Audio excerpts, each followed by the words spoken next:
Good afternoon or good evening, wherever you are, and welcome to our online discussion of euthanasia, assisted suicide, and other ending-of-life issues.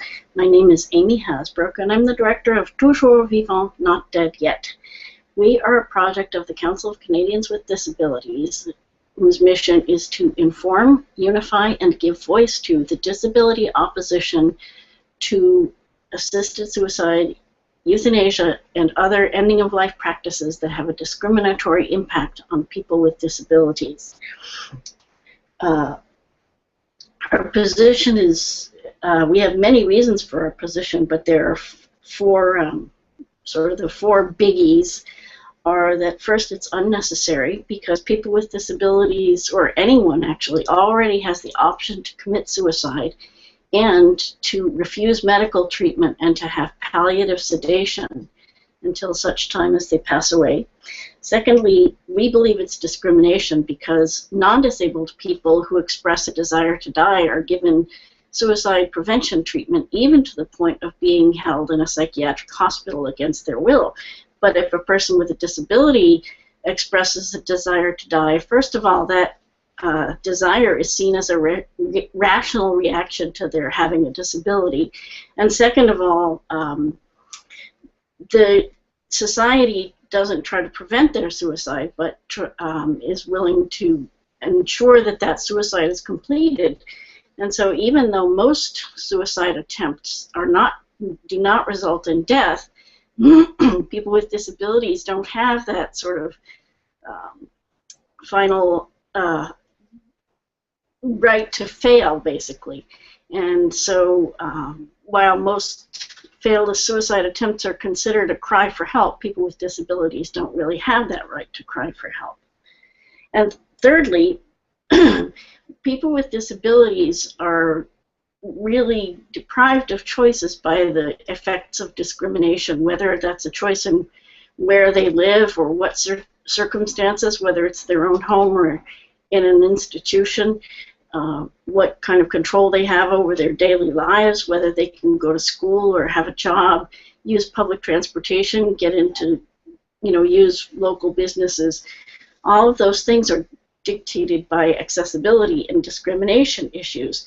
We believe that as long as you don't have a choice where and how you live because of discrimination issues, there can be no real choice to die. And so the idea of choice, which is at bottom of all these issues, is really an illusion when it comes to people with disabilities. And finally, the safeguards do not protect people who should not be killed, where assisted suicide and euthanasia are legal. The safeguards don't protect both people who don't come under their eligibility criteria, and also the ways that the procedures are carried out are outside of the scope of what is supposed to happen. So the point of our having these online discussions is to have an opportunity for people with disabilities to talk about these issues on our own terms. Generally, the media portrays the debate as between progressive liberals on the one hand and conservative religious types on the other hand, and it completely ignores our position, which is actually very progressive and not religious for the most part. Individuals may have religious views, but that's not part of what we talk about here. And people with disabilities have a lot of experience with the healthcare system and know what, bring that experience to their views about this issue. And so this is a place for us to talk about and discuss these issues from our point of view. And there's different ways that people can participate. First, you can go to Google Hangouts on Air and join in the discussion, and you'll be in the video and be able to talk directly to me. The second option is to go to the YouTube video, and you can go to YouTube and search for euthanasia and assisted suicide, and that'll bring you to us. and you can submit questions from there. And also you can just watch the Google Hangout and submit questions. And finally, you can go to our website at tvndy.ca and watch the video from there. If you click on the events page and select today's date, you'll be able to find Hangouts on Air English and watch the video from there. And in all cases, you can write comments and submit questions, and I'll answer those as they come in, which don't come in too often, but we do answer questions that come in.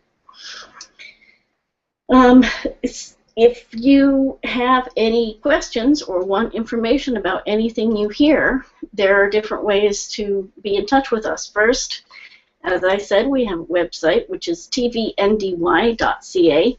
Second, we have a Facebook page, which is facebook.com/toujours vivant, not dead yet. And finally, you can follow me on Twitter, which is @TVNDY. And if you want to reach me directly, you can email me at tigrlily61@gmail.com. Okay. Excuse me. On to today's topics. We have another wave of people demanding assisted suicide and euthanasia in Canada. We have some news briefs, some announcements, and a commentary. If it's not a question of yes or no, it's how. Okay. Another wave of people have been asking for assisted suicide and euthanasia in the past week, and that following the well-publicized suicide of Gillian Bennett in British Columbia last week, people are crawling out of the woodwork clamoring for assisted suicide and euthanasia. First was Member of Parliament Stephen Fletcher, who used the media attention to promote his private member's bill. And that bill was submitted last spring, and it would allow assisted, well, he calls it assisted dying, so it would allow either euthanasia or assisted suicide for people who have terminal diagnoses or who just have disabilities and want to die. But his is a private member's bill, and it is has not been considered at all by the House yet. We don't know if it's on the schedule for the fall, but there's been a lot of pressure on the Conservative Party to consider it. And if you may remember, the last time legislation was considered was in 2010, and it was defeated soundly. So that's one thing that happened.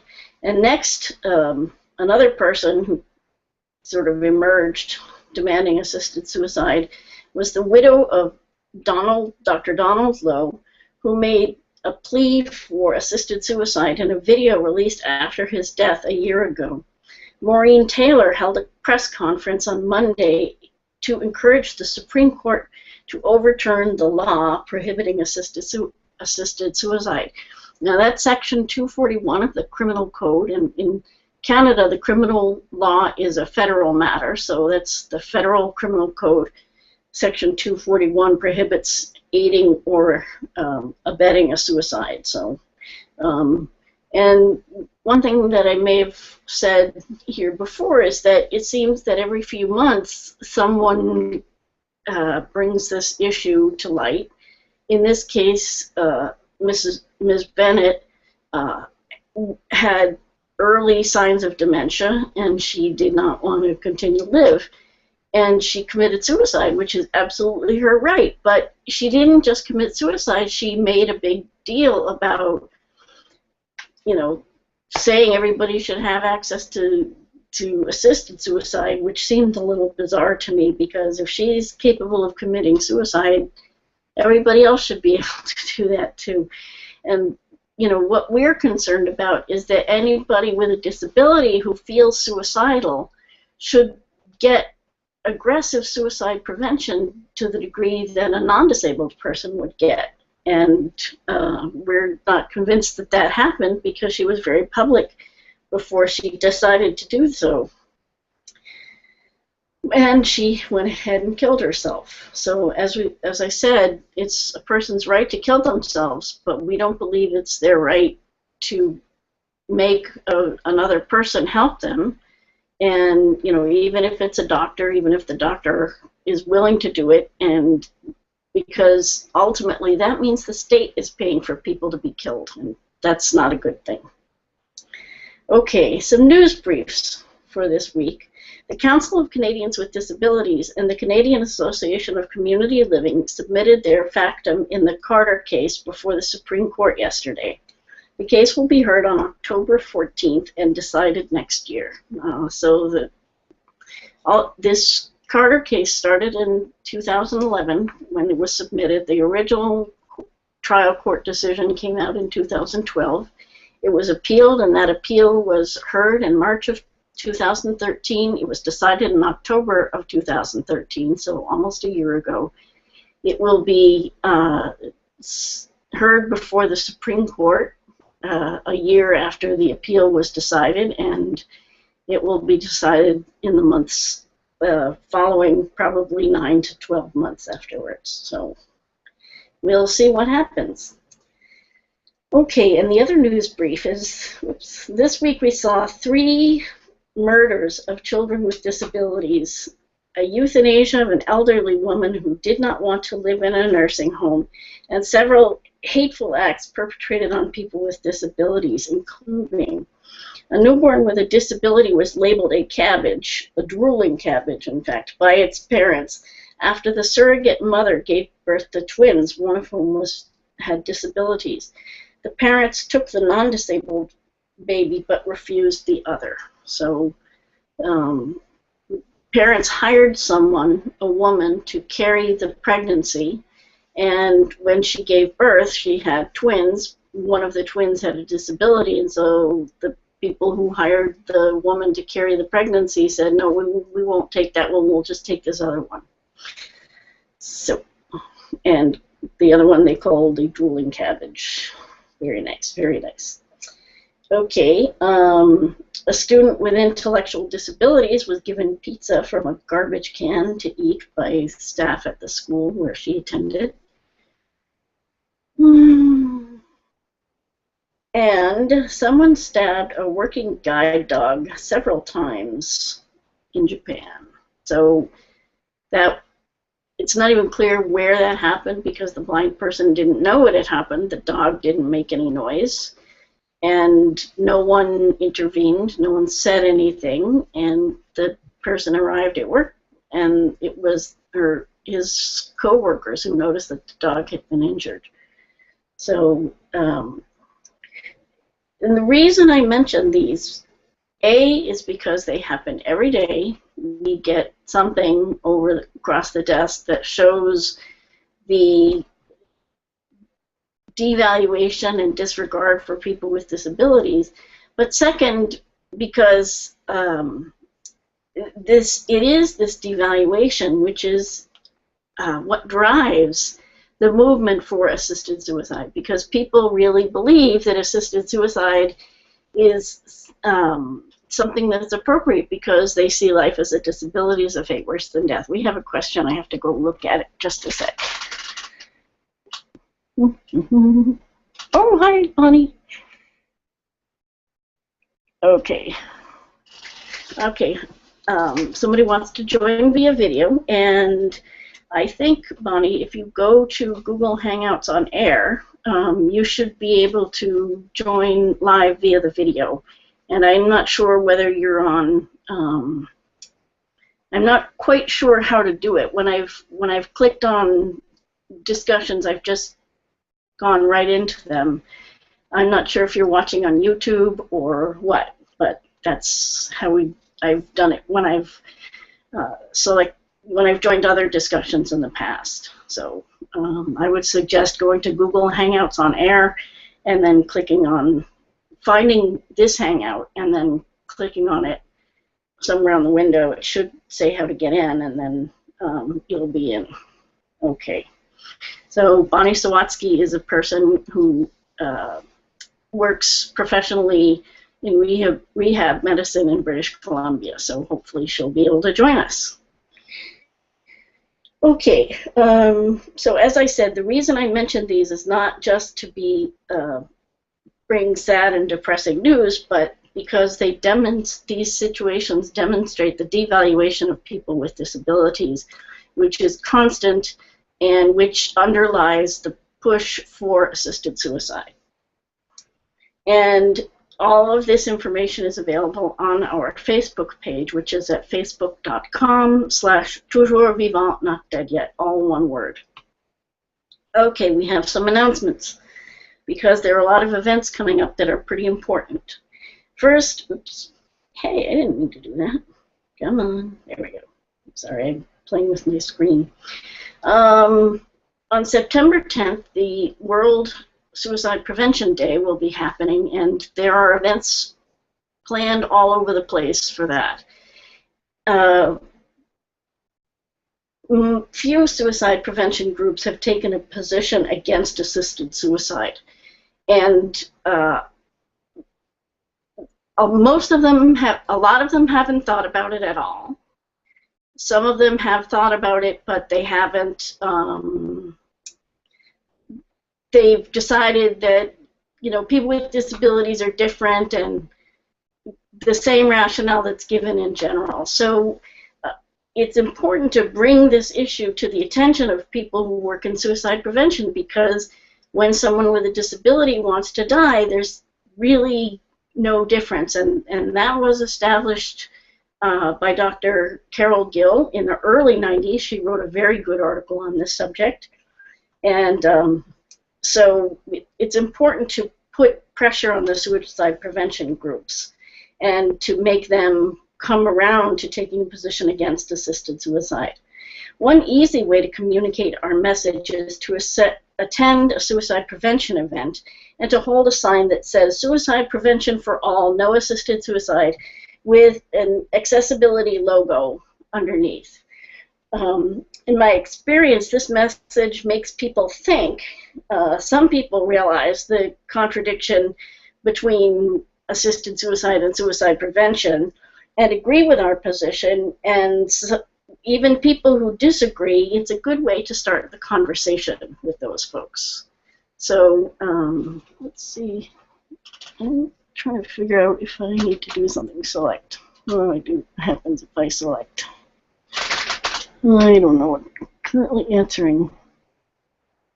I don't know what this means. Anyway, sorry, I can't see unless I'm right up next to the computer screen, so pardon me. In addition, we are contacting suicide prevention groups to ask if they have taken a position on assisted suicide and euthanasia. If they haven't taken a position, we ask why and then send a more detailed request that they take a stand. If they have taken a position in favor of these practices, we ask to arrange a meeting with their board of directors.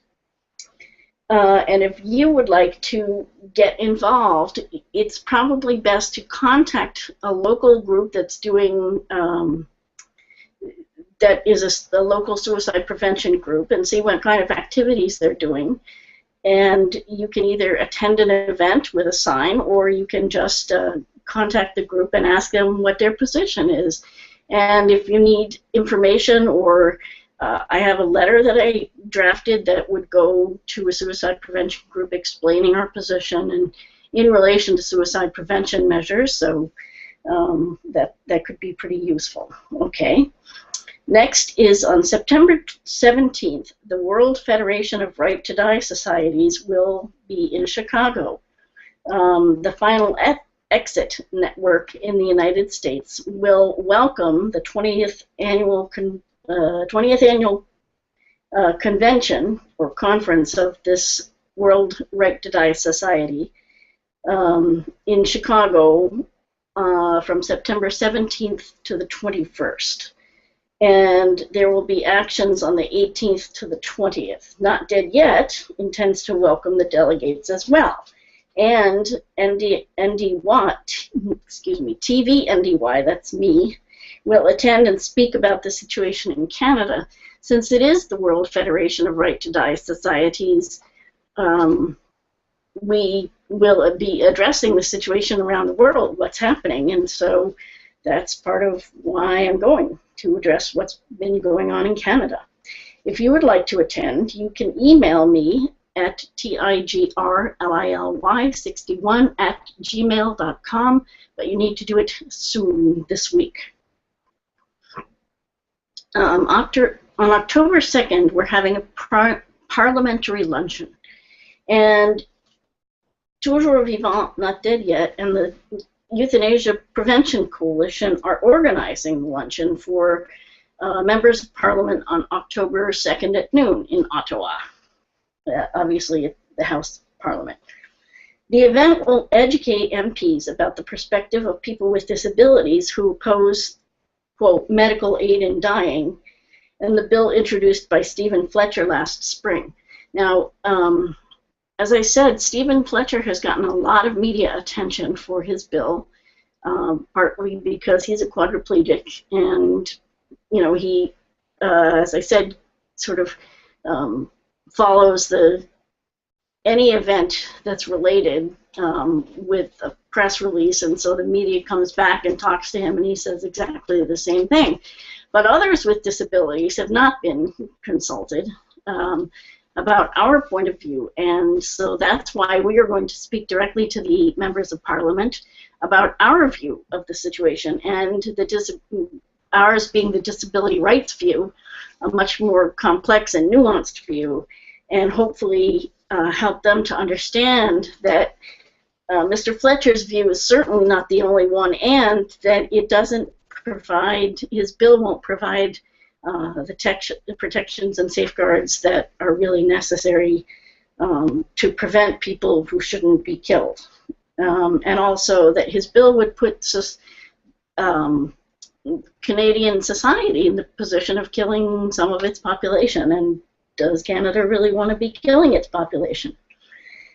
Speakers at the event include Dave Hingsberger from Toronto, Bonnie Sawatsky, who's watching, from British Columbia, and Nick Steenhout from Montreal, and several others. So if you have a message you would like to send to the MPs, send it to me by email at tigrly61@gmail.com, and I will read it during the event, because as much as we can, getting messages directly to members of Parliament is a good thing. And as I said, the bill is not scheduled to be heard, but because Mr. Fletcher has had a lot of media attention, we feel it's very important for the other side to be heard. So that's why we're doing this.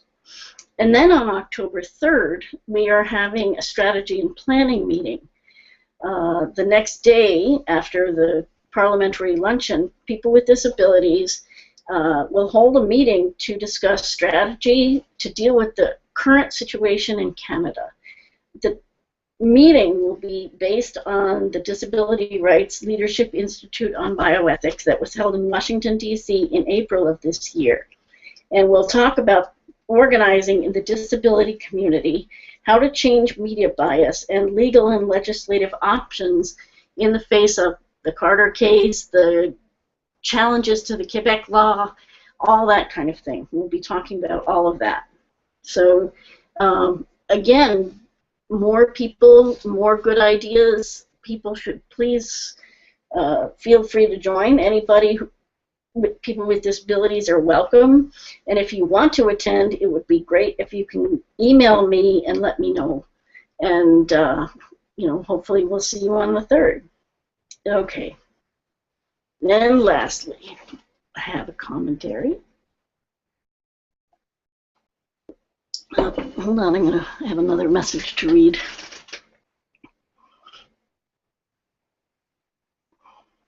Okay. Bonnie asks if I can explain the perspective each person's going to be speaking on. And what we are hoping to do is to organize people's presentations so that they don't overlap too much. And there are different ways to do that. One of them is that we have a series of talking points which include some of our basic points, which is that assisted suicide is unnecessary because everyone has the right to commit suicide or to refuse medical care and to have palliative sedation on demand. And another of our basic arguments is that assisted suicide is discriminatory because while people without disabilities receive suicide prevention services, if they express a wish to die, people with disabilities are often encouraged and even helped to complete a suicide. Third being that because of discrimination, people with disabilities don't have choices in their lives, and so the idea of a choice, that a choice to die would be free, is really an illusion. And another of our basic talking points is that the safeguards have been ineffective. So what we're hoping to do is that each person would, if we know what each person is covering, then we can ensure that somebody else, that all the talking points are covered, and that each person gets to address the issues that they're concerned about. So hopefully everything gets covered that needs to be. So that's sort of that's the game plan anyway. And I hope that answers your question to some degree. I have not heard yet from, I know that Dave Hingsberger knows what he's talking about, but he hasn't told me yet. So I haven't heard from people, and I'm hoping that we can get that discussion going in the next week or so, just to know what everybody wants to say. And also, so we have the talking points document, which I believe is on our website, but I'll make sure it's up there. We also have a frequently asked questions file, which is responses to all the points that people make about why assisted suicide is a good idea, or what people, when we say we oppose assisted suicide, people say, but what about people in pain? So we have responses to all of that. And that's another way to look at what you might say at the discussion. So I hope that answers your question. And I'm sorry, I need to go back and remind myself how people can get it into the conversation, because I have done it with others, online Hangouts on air, and other people have managed to do it. I just don't remember exactly how to do it. Okay. The commentary is on remark I heard, which is the question isn't yes or no, it's how. And I was invited to participate in a television show, a taping of a television show that's directed toward elders on the subject of assisted suicide. In the email invitation, the producer said that he wanted the discussion of assisted suicide and euthanasia to go beyond yes or no, the question of yes or no, but to what would such practices look like. So beyond yes or no to how. And obviously the first thing that I thought was, given that Quebec's law is not in effect and is facing several court challenges, that the federal bill hasn't even had a first reading, and that the Supreme Court hasn't even heard arguments in the Carter case, let alone rendered a decision, aren't we jumping the gun a little bit by saying it's a done deal? But apparently people feel that. Apparently people want to believe that. This is not the first time I've heard this idea floated that, let's get beyond yes or no to how. Earlier in the year, an editorial in the Journal of the Canadian Medical Association proposed that the debate should pass beyond yes or no to how. That was pretty disturbing. And people seem to think that if an idea gets lots of public support, then the matter is settled. If everybody agrees with it, what's the problem? And so that's one piece. And the other thing is people think that if there's a lot of public support, it's a good idea. But that's not necessarily true either. For example, in the United States, when they had lynchings, they had huge crowds. Hundreds and hundreds of people would attend. It was like a picnic. And so, you know, I wouldn't say lynchings are a good idea, but they were very popular. And that all that to say that if something's popular doesn't mean it's good or right. So be that as it may. I did accept the invitation because regardless of how bad the setup is, you have to go. It's important to be visible and involved in the discussion as much as possible. And it often happens that those of us on, you know, the opposing side of the debate are put in positions that are really unequal, that there are more people who support assisted suicide than who are against. But I did get a chance to talk to the producer today a little bit, and I, you know, basically gave him some of our talking points, and he hadn't thought of any of them.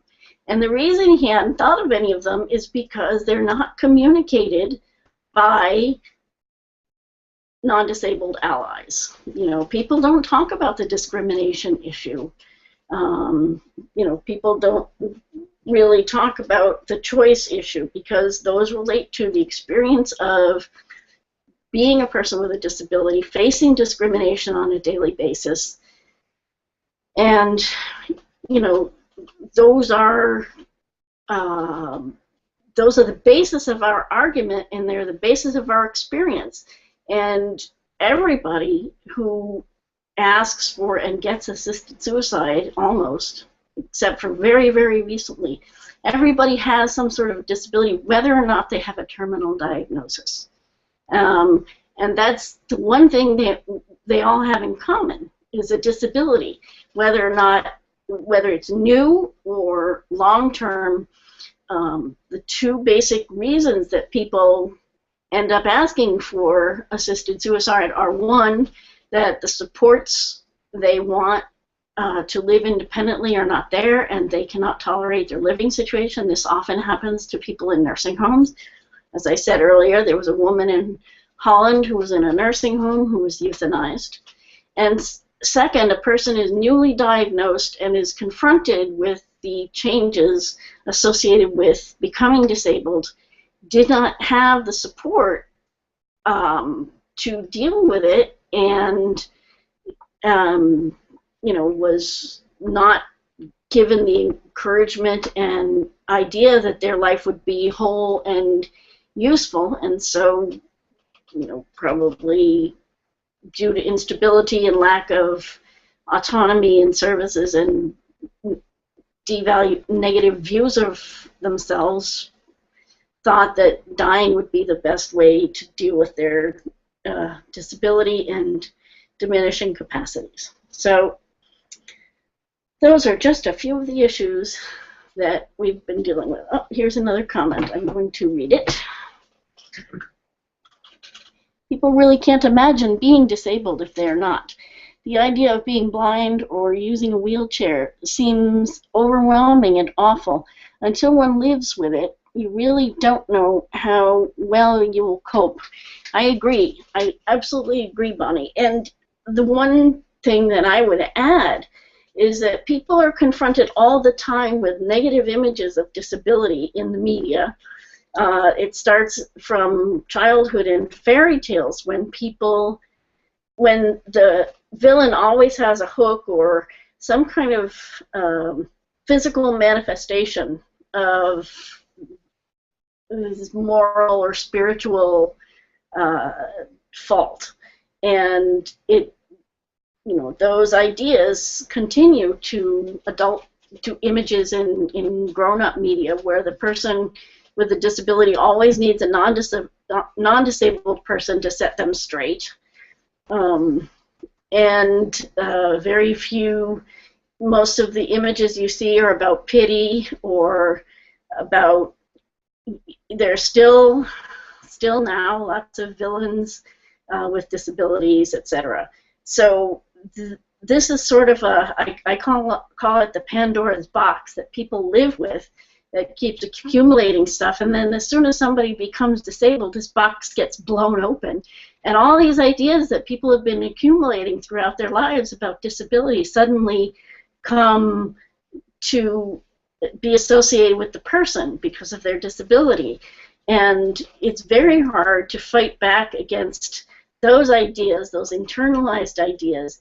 And when the people around you are saying, for example, the situation with Tim Bowers, who was a fellow who had a neck injury about a year ago, actually, and they woke him up the next day from a coma and basically said, you're going to be quadriplegic, you're not going to be able to do anything, you're not going to be able to hold your baby or be a father, proper father or whatever. And his whole family was saying, you know, if you want to die, we support you.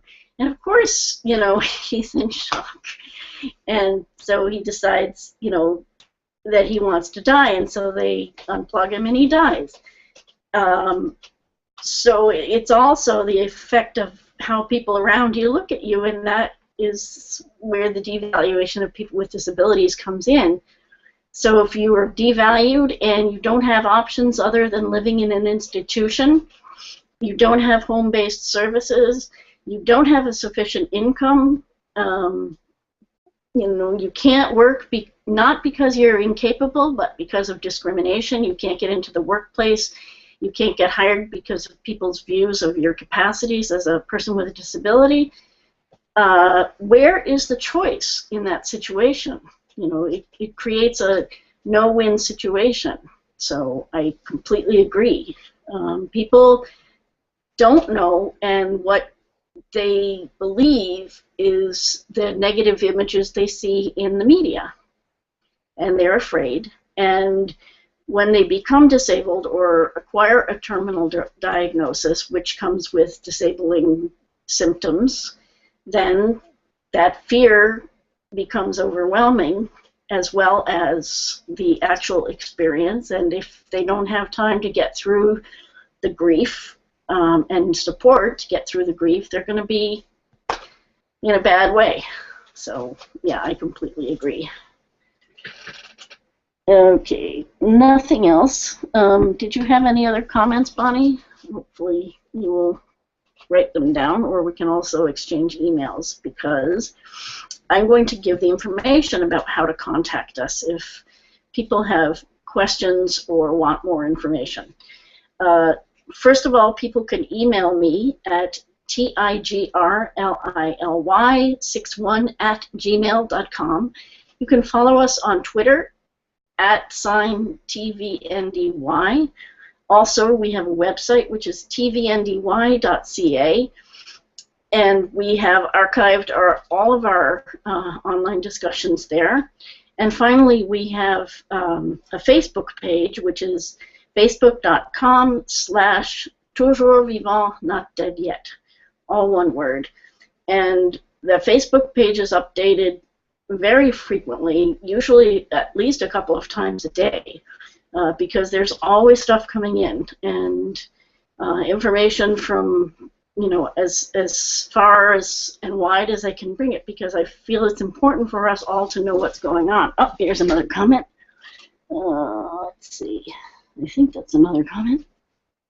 Being in chronic. Okay. The public think that being in chronic pain or not being able to do something is a horrible life, and thus should be able to die rather than support the living. Yep. People really. Okay. I think those are all the comments.